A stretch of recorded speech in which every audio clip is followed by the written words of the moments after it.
नमस्ते दोस्तों, आज हम एक और भयानक मामले पर नजर डालने जा रहे हैं जो न केवल यूनाइटेड किंगडम बल्कि भारत के एक बड़े राज्य पंजाब को भी झकझोर कर रख दिया। ये घटना 1990 के दशक के अंत से लेकर 2000 के दशक के अंत तक घटित हुई। इस दौरान एक ऐसा हत्या का षड्यंत्र रचा गया जो इतना चौंकाने वाला था कि इसे जानकर आपके रोंगटे खड़े हो जाएंगे। 1987 में सुरजीत कौर की उम्र मात्र 16 साल थी। उसी साल उनके पिता मोहिंदर पाल सिंह ढिल्लन और मां सुरेंद्र कौर ने उनकी शादी के लिए लड़का ढूंढना शुरू किया। कुछ ही समय में उन्हें 26 साल का एक लड़का मिला जिसका नाम सुखदेव सिंह अठवाल था। हालांकि सुरजीत शादी नहीं करना चाहती थी, फिर भी उन्हें सुखदेव से शादी करने के लिए मजबूर किया गया। सुरजीत हमेशा से एक मस्ती भरी, निडर और खुशमिजाज लड़की थी और उनके परिवार का मानना था कि शादी के बाद भी वह अपनी जिंदगी में वही खुशी बरकरार रखेंगी। दरअसल उस समय भारत के कई गांवों में ज्यादातर परिवार पारंपरिक विचारों के होते थे और लड़कियों को छोटी उम्र से ही कड़ी निगरानी में रखा जाता था। उन्हें अक्सर घर से बाहर जाने की इजाज़त नहीं होती थी और उन्हें किशोरावस्था या 20 की शुरुआत में ही शादी के बंधन में बांध दिया जाता था। हालांकि सुरजीत के माता पिता यूके में रहते थे, लेकिन उनका संबंध पंजाब राज्य के एक छोटे से गांव से था, इसलिए उन्होंने सुरजीत की शादी जल्दी तय कर दी। शादी से पहले सुरजीत कौर ने सुखदेव सिंह और उनके परिवार से सिर्फ एक बार मुलाकात की थी। लेकिन शादी के बाद सुरजीत को पता चला कि उनके ससुराल में कोई भी निर्णय उनकी विधवा सास बाचन कौर से बिना पूछे नहीं लिया जाता था। बाचन कौर का हर आदेश अंतिम होता था और उन्होंने अपने बच्चों को छोड़कर सभी को अपने नियंत्रण में रखा था। 1988 तक अठवाल परिवार में कुल 5 सदस्य थे। परिवार की मुखिया बाचन कौर, उनका बड़ा बेटा सुखदेव सिंह अठवाल, छोटा बेटा हरदेव सिंह अठवाल और उनकी बेटी बजन कौर। शादी के बाद सुरजीत भी अठवाल परिवार में शामिल हो गईं और अब उन्हें सुरजीत कौर अठवाल कहा जाने लगा। अठवाल परिवार वेस्ट लंदन के हेज शहर में रहता था, लेकिन शादी के बाद सुरजीत की जिंदगी नरक बन गई। जिस उम्र में उन्हें पढ़ाई करनी चाहिए थी और अपने जीवन को समझना चाहिए था, उस उम्र में उन्हें अपने ससुराल वालों के कपड़े धोने, गंदे बर्तन साफ करने और घर की सफाई करने के लिए मजबूर किया गया। अगर वह घरेलू कामों में कोई छोटी सी गलती भी कर देती तो उनकी सास बहुत नाराज हो जाती थी। इसके अलावा अगर कभी सुरजीत अपने ससुराल वालों के सामने थोड़ा भी कुछ कह देती तो उनका पति सुखदेव उन्हें इतनी बुरी तरह से पीटता था कि बेचारी सुरजीत अपने कमरे में अकेले बैठकर रोती थी। अब आप सोच रहे होंगे कि इतने अत्याचार सहने के बावजूद भी सुरजीत ने अपने माता पिता या भाइयों को इसके बारे में क्यों नहीं बताया। लेकिन आपकी जानकारी के लिए बता दूं कि सुरजीत ने कई बार अपने घाव अपने परिवार को दिखाए, लेकिन उन्होंने उसे चुप कराते हुए कहा कि यह कुछ ही दिनों की बात है। अगर तुम धैर्य से सहोगी तो एक दिन तुम अपने ससुराल वालों का दिल जीत लोगी और फिर सब कुछ ठीक हो जाएगा। लेकिन सुरजीत, जो हमेशा खुश रहती थी, ने शादी के बाद के इन महीनों में जितना दुख देखा उतना उन्होंने अपनी पूरी जिंदगी में कभी नहीं देखा था। दरअसल सुरजीत कौर का जन्म 17 जुलाई 1971 को इंग्लैंड के कोवेंट्री शहर में हुआ था और वह एफएस हिल नामक एक उपनगर में पली बड़ी थी। सुरजीत की 3 बहनें और 2 भाई थे और ये सभी शुरुआत से ही इंग्लैंड में रह रहे थे। चूंकि सुरजीत एक सिख परिवार से ताल्लुक रखती थी, उन्हें और उनके अन्य भाई बहनों को बहुत पारंपरिक तरीके से पाला गया था। खैर, 1989 में सुरजीत की देवर हरदेव की भी अरेंज मैरिज हो गई थी। उनके लिए एक मासूम और आज्ञाकारी लड़की का चयन किया गया जिसका नाम सरजीत था। सरजीत भी बहुत छोटी उम्र की और मासूम थी, लेकिन शादी के कुछ दिनों बाद ही उन्हें भी अठवाल परिवार की सच्चाई पता चल गई। दरअसल घर में बाचन कौर दोनों बहुओं के साथ एक जैसा बर्ताव करने लगी। उन्हें सारा दिन खाना बनाना, घर की सफाई करना और अठवाल परिवार के हर आदेश का पालन करना पड़ता था। उन्हें अब अठवाल परिवार की बहुएं नहीं बल्कि नौकरानियां समझा जाता था। एक इंटरव्यू में सरजीत ने बताया कि 1991 में जब वो और सुरजीत दोनों गर्भवती थीं, तब भी उन्हें गुलामों की तरह ही बर्ताव किया गया। खैर, दोनों ने एक एक बच्चे को जन्म दिया, लेकिन इसके बावजूद बाचन कौर का उनके प्रति रवैया नहीं बदला। वह अपने पोते पोतियों के जरा सा रोने पर भी अपनी बहुओं को डांटना शुरू कर देती थी। जब बच्चे थोड़े बड़े हो गए, तो बाचन कौर ने उन्हें दादी के बजाय माँ कहने का आदेश दे दिया। बाहर से देखने पर अठवाल परिवार सभी को बहुत धार्मिक और खुशमिजाज लगता था। पूरा परिवार पास के गुरुद्वारे जाता और जब भी किसी से मिलता, तो कभी यह जाहिर नहीं होने देता कि उनके घर के अंदर क्या हो रहा था। हालांकि घर की चार दीवारों के अंदर मासूम सुरजीत अपने पति और सास की डांट सहती थी। कई बार पीटे जाने के बावजूद सुरजीत ने अपने पति और सास का सामना किया, और यही कारण था कि उन्हें सबसे ज्यादा हिंसा का सामना करना पड़ा। इस गुलामी भरी जिंदगी से तंग आकर एक दिन सुरजीत ने फैसला किया कि वह घर छोड़कर काम की तलाश करेगी, ताकि कम से कम नौकरी के दौरान उन्हें आज़ादी का एहसास हो। इसके बाद सुरजीत ने कई जगहों पर नौकरी के लिए कोशिश की और आखिरकार उन्हें लंदन के हीथ्रो हवाई अड्डे पर कस्टम एजेंट की नौकरी मिल गई। यहाँ अपनी खूबसूरत और मिलनसार व्यक्तित्व के कारण सुरजीत ने कई नए दोस्त बनाए और वह उनके साथ अपनी जिंदगी का आनंद लेने लगी। दोस्तों के प्रभाव में आकर उन्होंने कुछ वेस्टर्न कपड़े और मेकअप का सामान भी खरीदा, लेकिन सुरजीत का ये बदलाव उनके पति सुखदेव और सास बाचन कौर को बिल्कुल पसंद नहीं आया। सुखदेव को लगने लगा कि शायद अब उसकी पत्नी सुरजीत उसकी बात नहीं सुनती और वह उसके काबू से बाहर जा रही है। स्थिति तब और खराब हो गई जब जनवरी 1994 में लगातार झगड़ों से परेशान होकर 23 वर्षीय सुरजीत अपनी 3 साल की बेटी पान के साथ घर से भाग गई। लेकिन कुछ ही दिनों बाद सुखदेव सिंह ने सुरजीत को ढूंढ लिया और एक बार फिर उसे बुरी तरह पीटा और धमकी दी कि अगर वह घर नहीं लौटी तो वह उसे जीने नहीं देगा। हालांकि सुरजीत ने वापस जाने के लिए मान लिया, लेकिन उन्होंने एक शर्त रखी कि वह अब उसी घर में नहीं रह सकती। हैरानी की बात यह थी कि सुखदेव ने सुरजीत की शर्त मान ली और कहा कि वे जल्द ही एक अलग घर में चले जाएंगे। इसके बाद सुखदेव ने अपनी मां बाचन कौर से बात की और उनके घर के पास एक घर खरीद लिया। इसके बाद दंपति अपनी बेटी के साथ मुख्य घर के बगल में स्थित इस घर में रहने लगे। हालांकि जब से सुरजीत ने काम पर जाना शुरू किया, सुखदेव को शक हो गया कि वह किसी अन्य व्यक्ति के साथ प्रेम संबंध में है। नतीजतन 1997 में जब सुरजीत दोबारा गर्भवती हुई और उन्होंने एक बेटे को जन्म दिया, तो सुखदेव ने उस बच्चे को अपनाने से इनकार कर दिया और यह सवाल उठाया कि असल में बच्चे का पिता कौन है।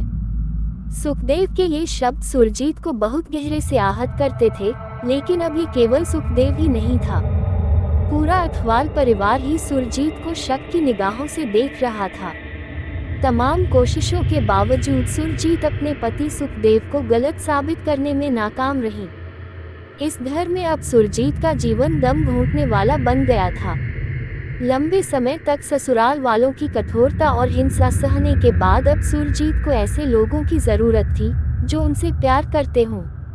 इसी वजह से उन्होंने अपने सहकर्मियों के साथ ज्यादा से ज्यादा समय बिताना शुरू कर दिया और उनसे अपनी सारी परेशानियों को शेयर करने लगी। मगर ये दोस्ती अठवाल परिवार को बिल्कुल पसंद नहीं आई। बाचन कौर और उनके बेटे सुखदेव सिंह ने सुरजीत के नए दोस्तों और लाइफस्टाइल को संदेह की निगाहों से देखना शुरू कर दिया।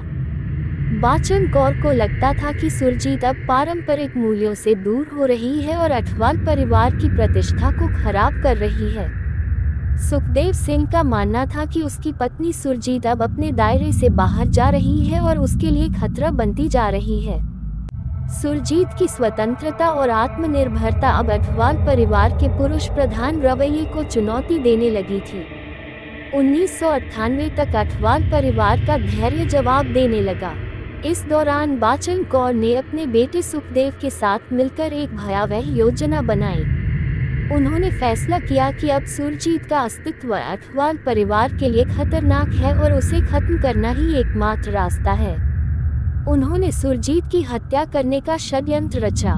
अठवाल परिवार ने इस घिनौनी साजिश को अंजाम देने के लिए सुरजीत को एक ऐसी जगह पर फंसाने की योजना बनाई जहां से वह कभी वापस न आ सके। योजना के अनुसार बाचन कौर ने सुरजीत से कहा कि उसे एक पारिवारिक शादी के लिए भारत जाना होगा।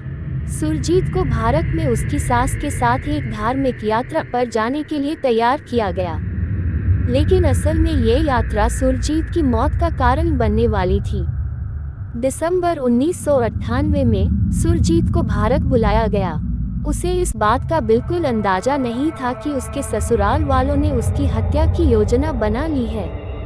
जब सुरजीत भारत पहुंची तो उसे वहां उसकी सास के साथ लेकर कुछ अज्ञात व्यक्तियों के पास भेजा गया, जिन्होंने उसकी हत्या कर दी। सुरजीत को बेरहमी से मारा गया और उसका शव गुप्त रूप से फेंक दिया गया। सुरजीत के लापता होने के बाद उसके परिवार और दोस्तों को केवल इतना बताया गया कि वह भारत में अचानक गायब हो गई है।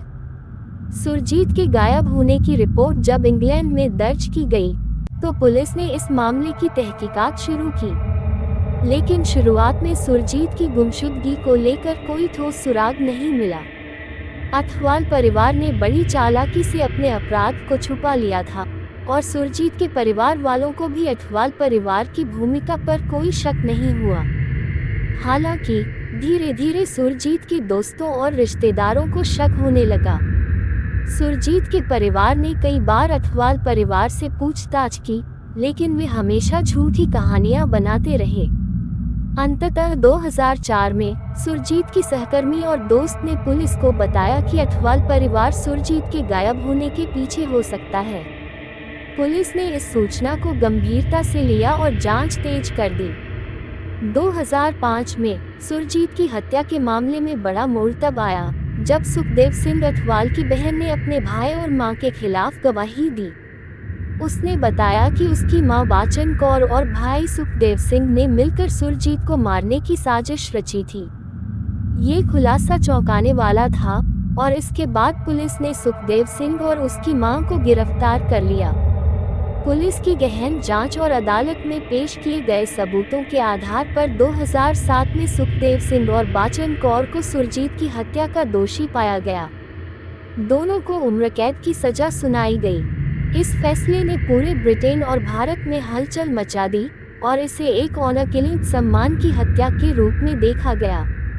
सुरजीत कौर की हत्या ने ब्रिटिश पंजाबी समुदाय के भीतर ऑनर किलिंग जैसे मुद्दों को उजागर किया और समाज में फैले ऐसे अपराधों के प्रति जागरूकता बढ़ाने का काम किया। ये घटना एक भयावह उदाहरण है कि कैसे पारंपरिक मूल्यों और परिवार के सम्मान के नाम पर निर्दोष महिलाओं की जान ली जाती है। सुरजीत कौर की हत्या का मामला एक महत्वपूर्ण मोड़ पर तब पहुंचा जब इसे अंतर्राष्ट्रीय स्तर पर मीडिया का ध्यान मिला। इसने ब्रिटेन के दक्षिण एशियाई समुदायों में व्याप्त ऑनर किलिंग की प्रवृत्ति को उजागर किया और साथ ही इस प्रकार के मामलों को संभालने में ब्रिटिश कानून प्रवर्तन एजेंसियों के सामने आने वाली चुनौतियों को भी सामने लाया। सुरजीत का मामला ये स्पष्ट करने वाला एक उदाहरण बन गया कि परिवार के भीतर महिलाएं किस प्रकार सामाजिक और सांस्कृतिक दबावों का शिकार होती हैं। ऑनर किलिंग्स की पृष्ठभूमि। ऑनर किलिंग की अवधारणा उन समुदायों में प्रचलित है जहां परिवार की इज्जत और प्रतिष्ठा सबसे ऊपर मानी जाती है।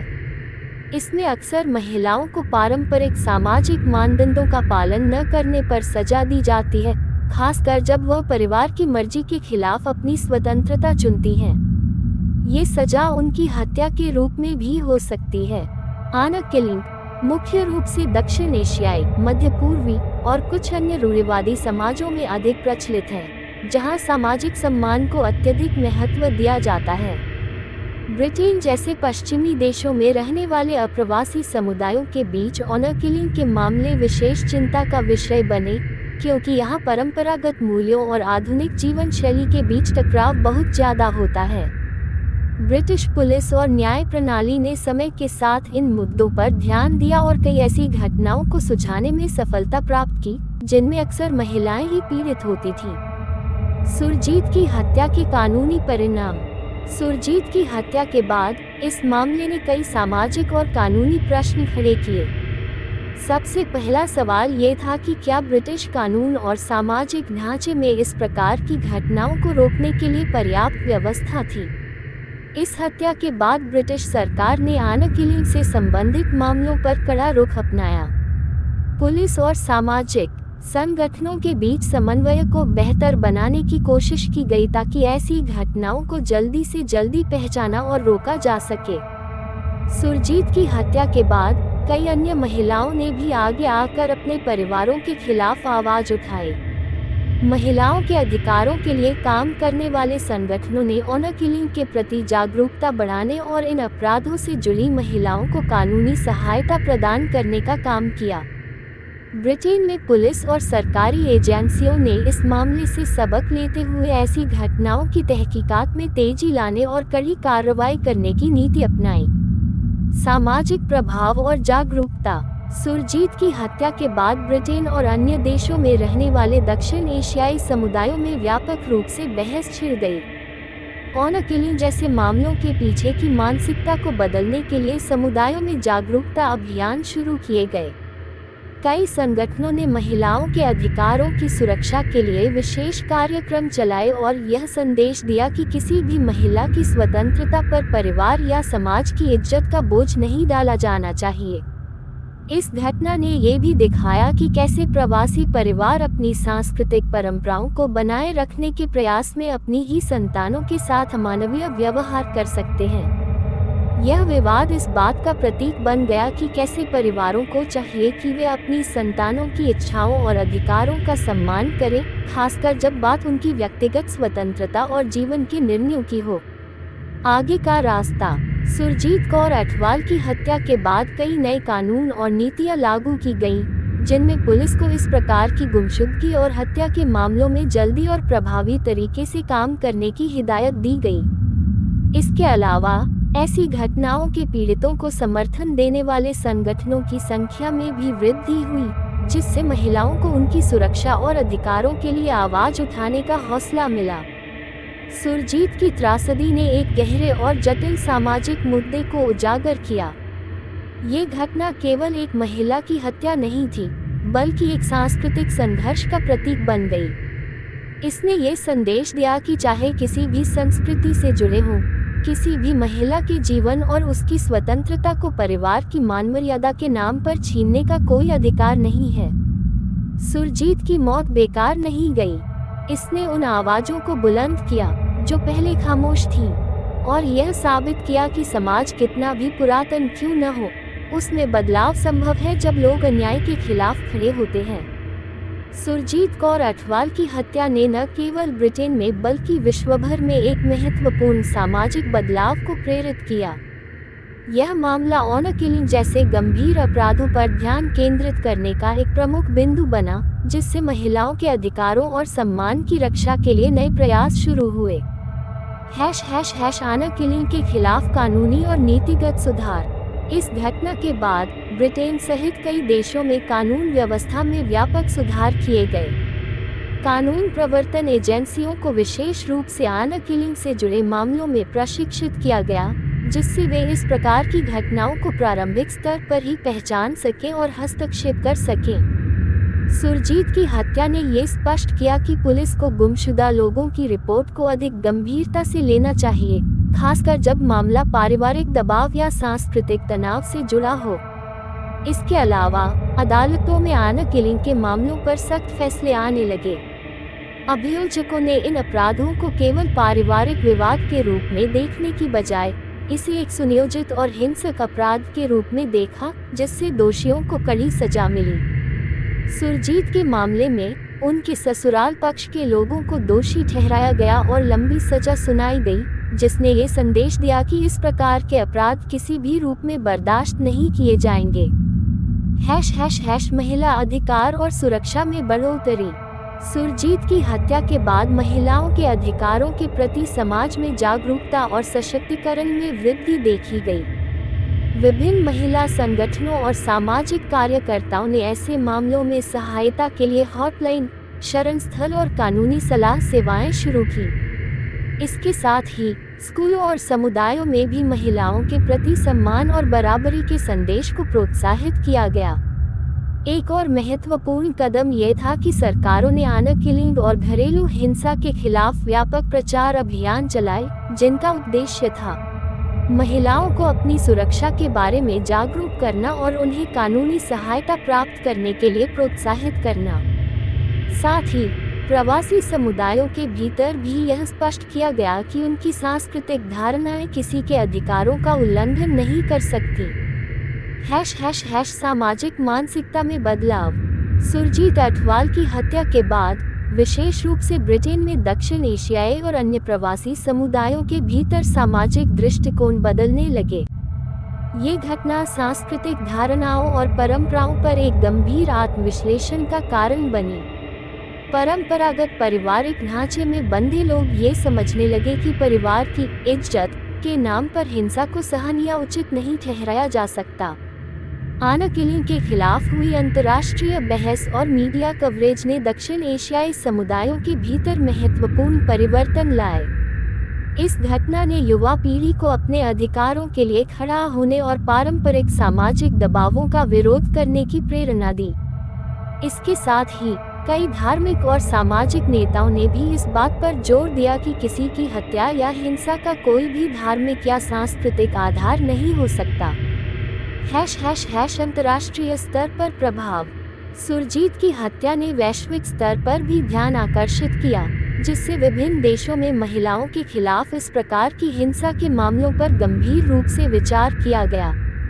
भारत, पाकिस्तान, बांग्लादेश और मध्य पूर्व के देशों में, जहां ऑनर किलिंग की घटनाएं अक्सर सुर्खियों में रहती हैं, इस घटना ने कानूनी सुधार और महिलाओं के अधिकारों की सुरक्षा के लिए दबाव बढ़ाया।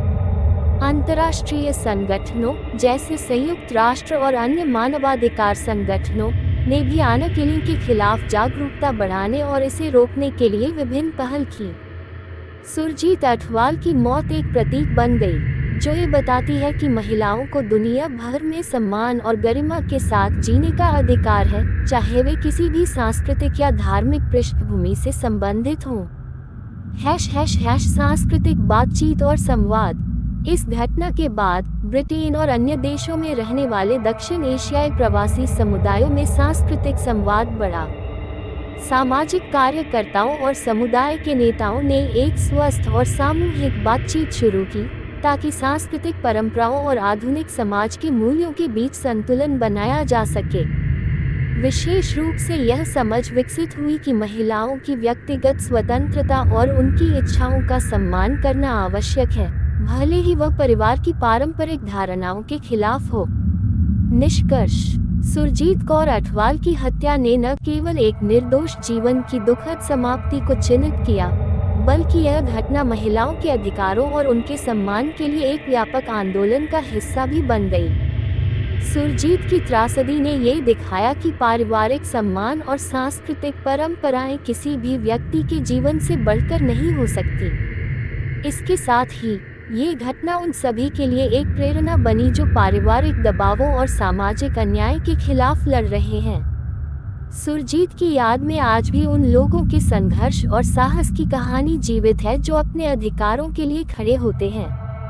उनकी हत्या से उठी आवाजों ने समाज में बदलाव की लहर पैदा की, जिससे ये सुनिश्चित हो सके कि आने वाली पीढ़ियों को इस तरह की हिंसा का सामना न करना पड़े। सुरजीत कौर अठवाल की विरासत। सुरजीत कौर अठवाल की हत्या एक क्रूर घटना थी, जिसने उनके जीवन का अंत किया, लेकिन उनकी कहानी खत्म नहीं हुई। उनकी विरासत एक चेतावनी और बदलाव की प्रतीक बनी। उनके नाम के साथ जुड़ी त्रासदी ने उन संरचनाओं को चुनौती दी, जिन्होंने महिलाओं पर पारिवारिक और सांस्कृतिक दबाव बनाए रखा था। इस घटना के बाद कई सामाजिक संगठन सुरजीत कौर की स्मृति में काम कर रहे हैं, ताकि किसी और महिला को इस तरह की हिंसा का शिकार न बनना पड़े। उनकी कहानी ने उन हजारों महिलाओं को आवाज दी जो ऐसी परिस्थितियों का सामना कर रही हैं, जहां उन्हें अपने ही परिवारों से खतरा है। उनकी याद में कई देशों में महिलाओं की सुरक्षा के लिए नीतियां बनाई गईं और उन पर अमल भी किया गया। सुरजीत अठवाल अब केवल एक नाम नहीं है, वो उन सभी महिलाओं की प्रतीक हैं, जिन्हें उनके अपने परिवारों ने हिंसा का शिकार बनाया। उनकी कहानी ने हमें ये याद दिलाया कि परिवार और समाज के नाम पर किसी भी प्रकार की हिंसा को स्वीकार नहीं किया जा सकता। अंतिम विचार। सुरजीत कौर अठवाल की हत्या एक दर्दनाक घटना थी जिसने मानवता और न्याय के प्रति हमारी संवेदनशीलता को झकझोर दिया। ये हमें ये याद दिलाती है कि सामाजिक परंपराओं और सांस्कृतिक मूल्यों के नाम पर किसी भी व्यक्ति के अधिकारों का हनन नहीं किया जा सकता। इस घटना के बाद कानून में सुधार हुआ, समाज में जागरूकता आई और सबसे महत्वपूर्ण बात ये कि इसने महिलाओं के अधिकारों की रक्षा के लिए एक नया अध्याय शुरू किया। सुरजीत की कहानी ने ये सिखाया कि सम्मान और इज्जत केवल समाज या परिवार की संपत्ति नहीं हो सकती, बल्कि यह हर व्यक्ति का व्यक्तिगत अधिकार है। उनकी मौत एक दुखद घटना थी, लेकिन उनके संघर्ष ने महिलाओं के अधिकारों की लड़ाई में एक नई ऊर्जा और दिशा प्रदान की। सुरजीत कौर अठवाल की विरासत उन सभी के लिए एक प्रेरणा है जो सामाजिक और पारिवारिक दबावों का सामना कर रहे हैं। ये कहानी एक प्रतीक बन गई है जो बताती है कि बदलाव संभव है और यह कि समाज में न्याय और समानता की लड़ाई कभी खत्म नहीं होती। सुरजीत कौर अठवाल की कहानी का समापन। सुरजीत कौर अठवाल की हत्या ने न केवल ब्रिटेन में बल्कि पूरी दुनिया में उन महिलाओं के लिए एक जागरूकता पैदा की जो सम्मान, परंपरा और परिवार के नाम पर अत्याचार सहती हैं। यह मामला उन महिलाओं के लिए भी एक प्रेरणा बना जिन्होंने अपने जीवन में उत्पीड़न का सामना किया और जो अपने अधिकारों के लिए खड़े होने से डरती थी। इस घटना ने उन समाजों में भी सुधार की जरूरत को उजागर किया जहां आज भी ऑनर किलिंग, इज्जत के नाम पर हत्या जैसी प्रथाएं जारी हैं। सुरजीत की कहानी से यह साफ है कि पारिवारिक और सामाजिक दबावों को किसी भी महिला के स्वतंत्रता, खुशी और जीवन के अधिकार को खत्म करने का बहाना नहीं बनाया जा सकता। कानूनी सुधार के साथ साथ ये घटना उन कानून प्रवर्तन एजेंसियों और समाज के उन हिस्सों के लिए भी एक संदेश थी जो महिलाओं के अधिकारों और सुरक्षा के मामलों को गंभीरता से नहीं लेते थे। सुरजीत की हत्या को कई सालों तक नजरअंदाज किया गया और पुलिस की निष्क्रियता ने इसे और दुखद बना दिया, लेकिन अंततः न्याय हुआ। सुरजीत कौर अठवाल के मामले ने ब्रिटिश समाज और कानून व्यवस्था को हिला दिया और इस बात की ओर इशारा किया कि महिलाओं की सुरक्षा और सम्मान सुनिश्चित करने के लिए सख्त कदम उठाने की जरूरत है। सुरजीत की याद हमेशा उन तमाम लोगों के दिलों में जिंदा रहेगी जिन्होंने उनके न्याय के लिए संघर्ष किया और जिन्होंने उनकी कहानी से प्रेरणा ली। उनकी कहानी एक आवाज बन गई उन सभी महिलाओं के लिए जो अत्याचार और उत्पीड़न से जूझ रही हैं, और उनके संघर्ष ने ये साबित किया कि कभी भी सबसे अंधकार में परिस्थितियों में भी उम्मीद की किरण पैदा हो सकती है।